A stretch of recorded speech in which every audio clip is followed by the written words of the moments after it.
क्या union budget 2025 पिछले कुछ सालों के बजट से कुछ अलग है? क्या मिला आपको इस बजट में जिसकी आप इतनी उम्मीद कर रहे थे? इनकम टैक्स में 12 लाख तक की जो छूट दी गई है उससे आप क्या खरीदेंगे? बंगला, गाड़ी या हीरे जवाहरात? इनकम टैक्स की एग्जेम्पशन लिमिट से क्या वाकई कंजम्पशन बढ़ जाएगा?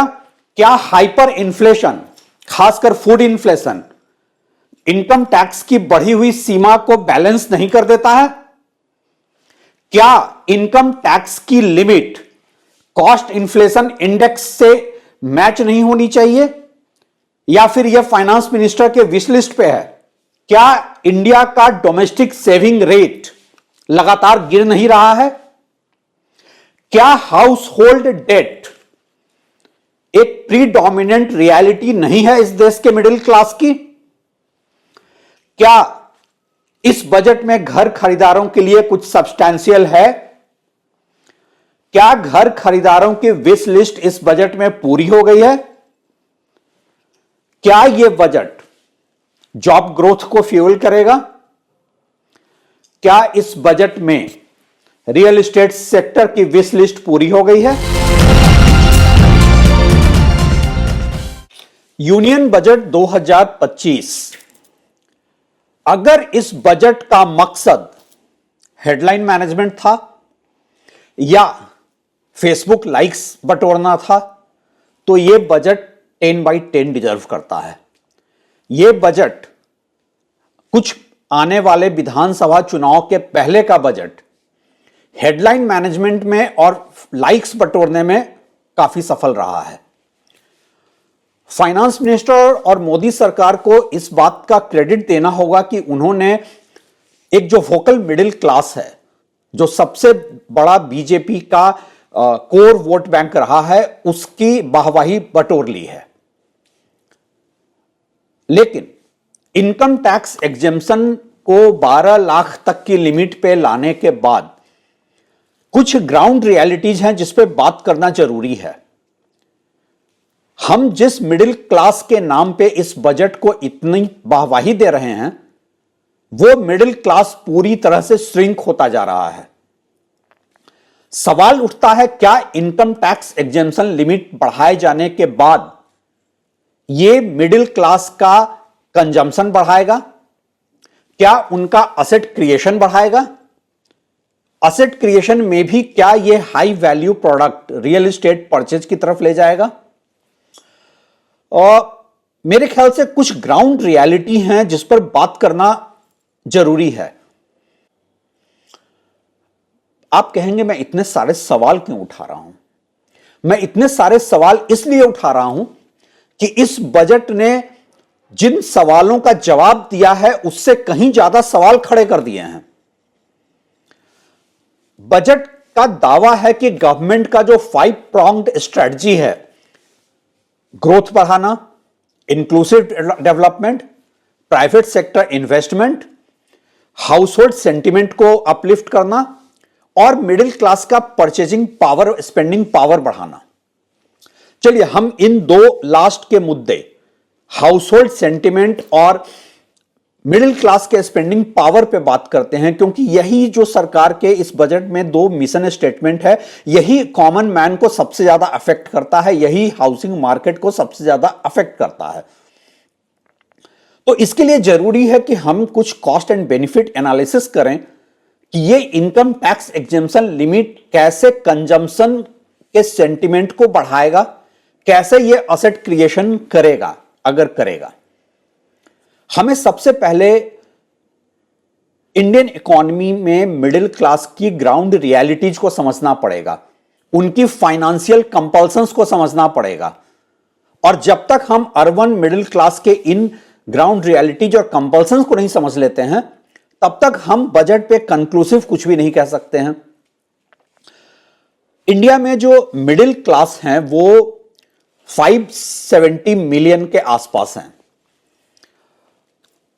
ये पूरी पॉपुलेशन का रफली 38% है।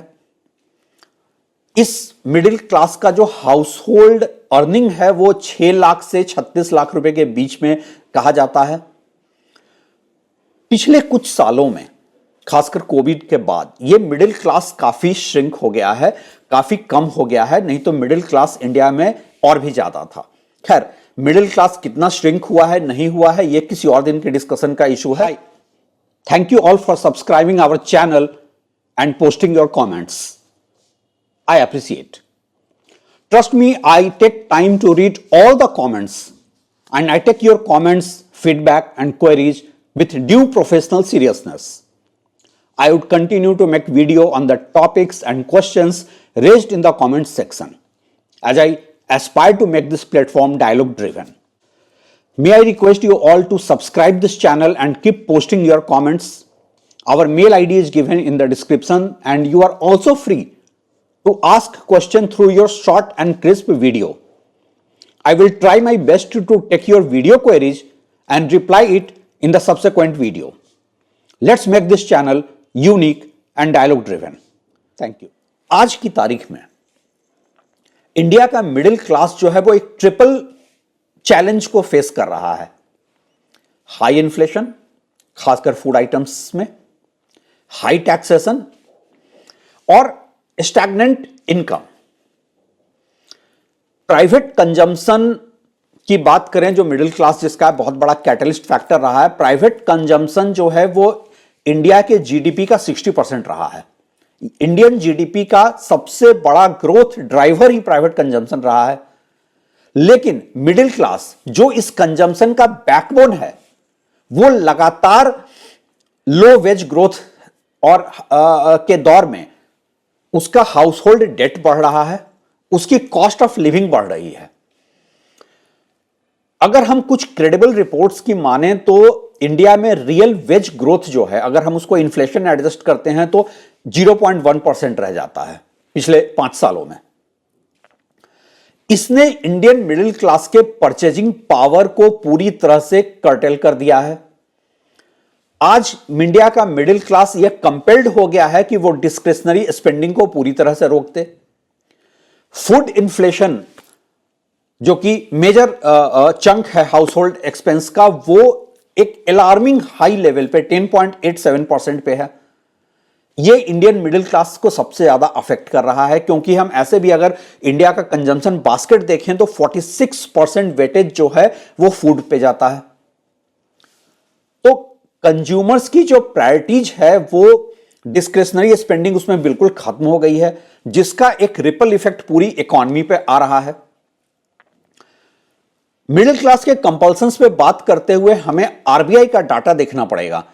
आरबीआई का डाटा कहता है इंडिया में net household saving as कम परसेंटेज ऑफ जीडीपी में देखें तो वो 50 साल के सबसे निचले स्तर पे है।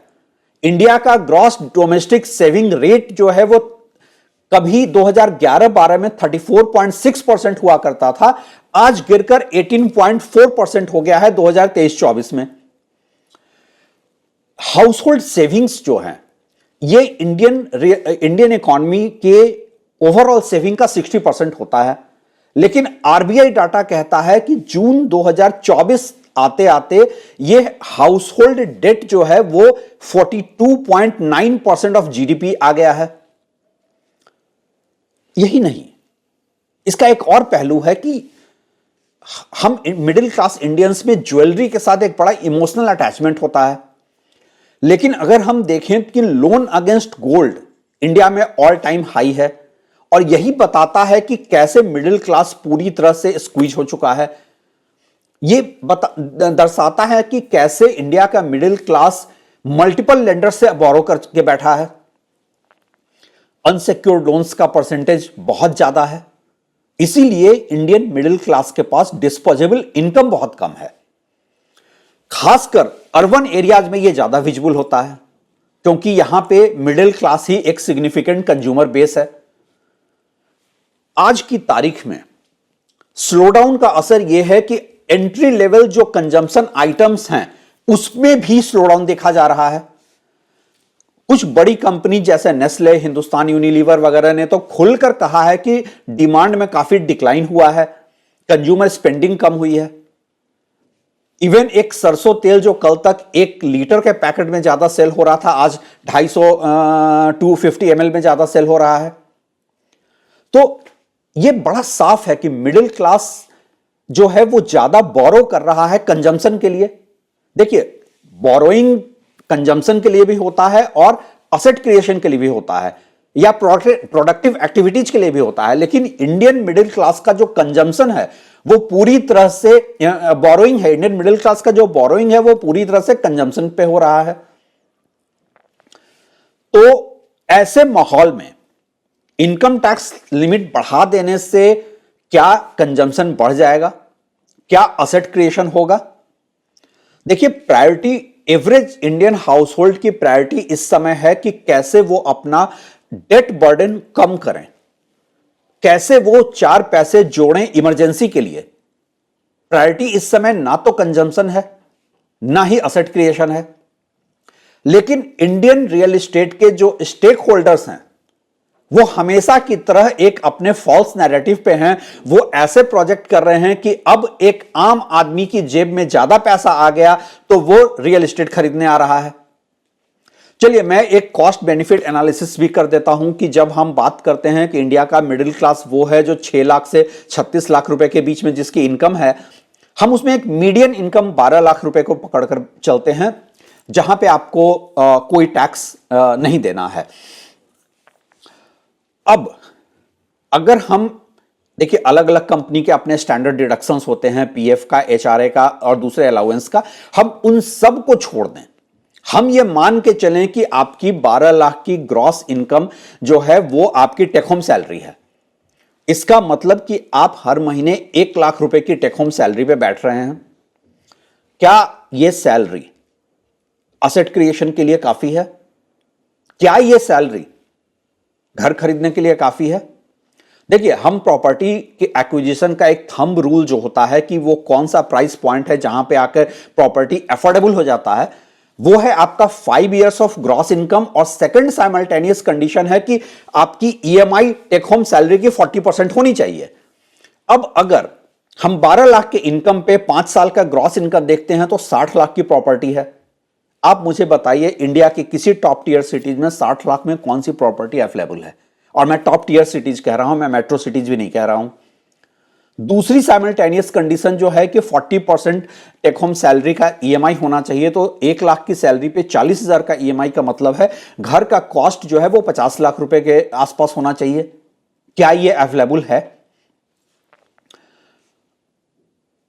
जितनी रिसर्च रिपोर्ट्स आई हैं उनको आधार बनाकर इकोनॉमिक सर्वे ने, यूनियन बजट के पहले जो इकोनॉमिक सर्वे आता है उसने ये एक्सपेक्ट किया है कि इंडिया में बाय 2036 हाउसिंग डिमांड 93 मिलियन हो जाएगी।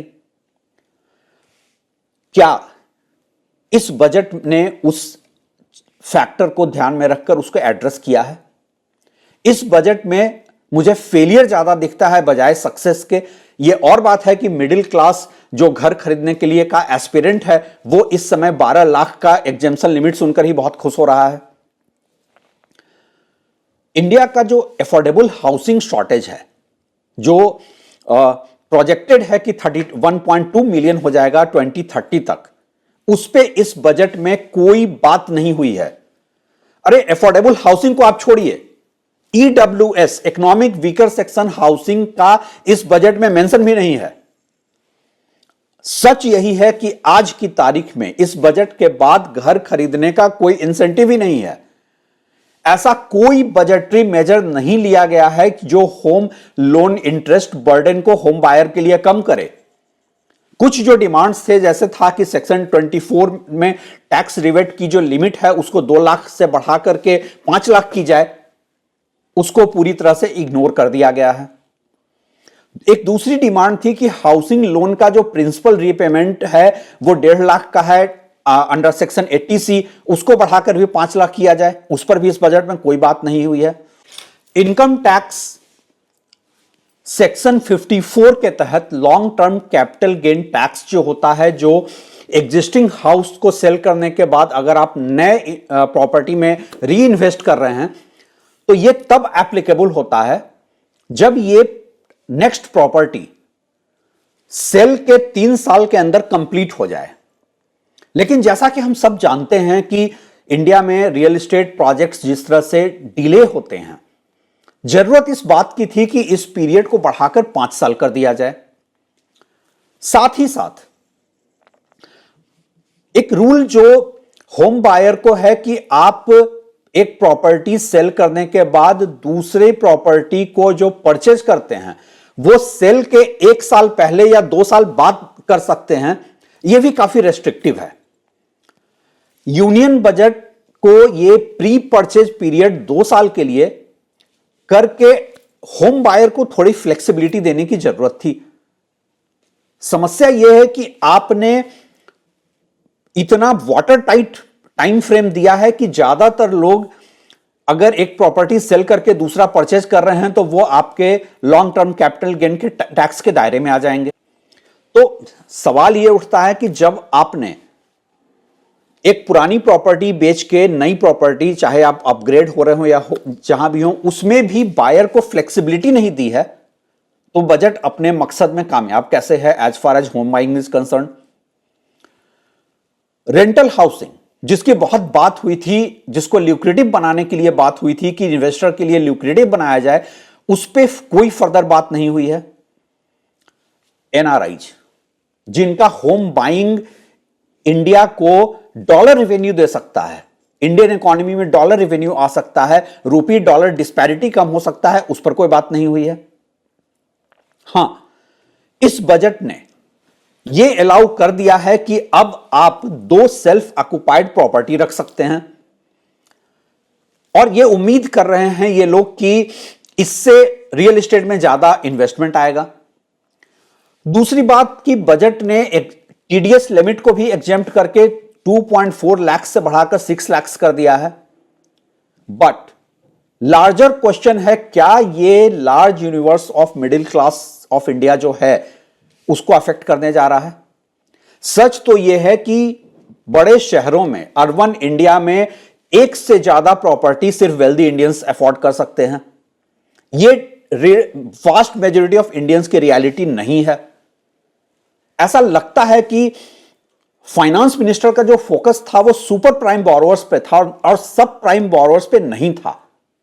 यहां मैं ये बता दूं कि सब प्राइम बोरोवर्स वो होते हैं जो जिनका क्रेडिट हिस्ट्री बहुत स्ट्रांग नहीं होता है, जिनका क्रेडिट लिमिट ज्यादा नहीं होती है, और सुपर प्राइम बोरोवर्स होते हैं जिनकी बहुत रोबस्ट क्रेडिट ये होती है। तो आपका पूरा फोकस जो है वो सुपर प्राइम बोरोवर्स पे था, ना कि सब प्राइम बोरोवर्स पे था। इससे होगा यह कि जो सुपर रिच हैं, जो रियल एस्टेट में पैसा पार्क करना चाहते हैं, वो तो आ जाएंगे, लेकिन क्या आम इंडियन रियल एस्टेट खरीद पाएगा? जहां तक एक कॉमन मैन की बात है, जो एक घर के जैसी बेसिक नीड, सर के ऊपर छत के बेसिक नीड के लिए बजट की तरफ देख रहा था, सच यह है कि उसे कुछ भी नहीं मिला है। लेकिन यह भी सच है कि इस अर्बन मिडिल क्लास ने डेवलपमेंट के लिए वोट भी नहीं दिया था, तो उन्हें तो बियर भी करना पड़ेगा। मेरे कुछ और भी सवाल हैं जो इंडस्ट्री स्टेक होल्डर्स से हैं। मेरे सवाल उन लीडिंग वॉइसेज के साथ हैं जो रियल एस्टेट की इन्फ्लुएंस पेडलिंग कर रहे हैं। लेकिन ये सारे सवाल मैं अगले वीडियो में उठाऊंगा। मुझे डर है कि बहुत सारे सवाल उठाने के बाद मेरा ये वीडियो पे जीएसटी नोटिस ना आ जाए, कहीं इस वीडियो को सिन आइटम बताकर 28% के स्लैब में ना डाल दिया जाए, और कहीं मुझे जीएसटी के नाम पर गो स्लो टैक्स न लगा दिया जाए। आई rest my case. Thanks for watching.